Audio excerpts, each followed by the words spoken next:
ছয় জনের ডাকাত দল পুলিশের হাতে আটক। রবিবার গভীর রাতে মালদার গাজলে এক ডাকাত দলের বড় ছক বানচাল করে দিল গাজল থানার পুলিশ। মালদা জেলার বিভিন্ন জায়গাতে একাধিক ডাকাতির ঘটনা ঘটে চলেছে, এতে অনেকেই আতঙ্কিত। রবিবার গভীর রাতে মালদার গাজলে এক ডাকাত দলের বড় ছক বানচাল করে দিল গাজল থানার পুলিশ। এ নিয়ে সাধারণ মানুষ পুলিশের কাজকে সাধুবাদ জানিয়েছে।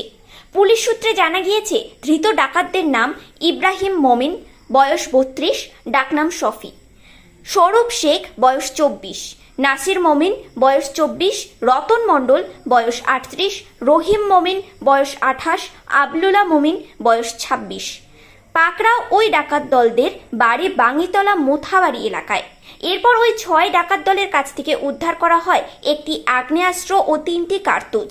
এছাড়াও 3টি ধারালো হাসুয়া, ভোজালি, লোহার রড থেকে একাধিক অস্ত্র পাওয়া যায়।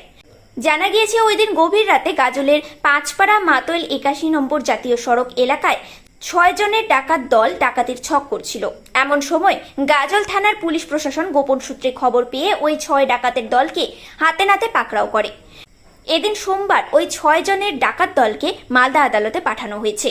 এরপর ওই 6 জন ডাকাতদের 14 দিনের রিমান্ডে নিয়ে আসবেন বলে জানা গিয়েছে। আমাদের সাথে থাকুন এবং দেখতে থাকুন নিউজ প্রাইম টাইমস, আপনাদের সাথে, আপনাদের পাশে।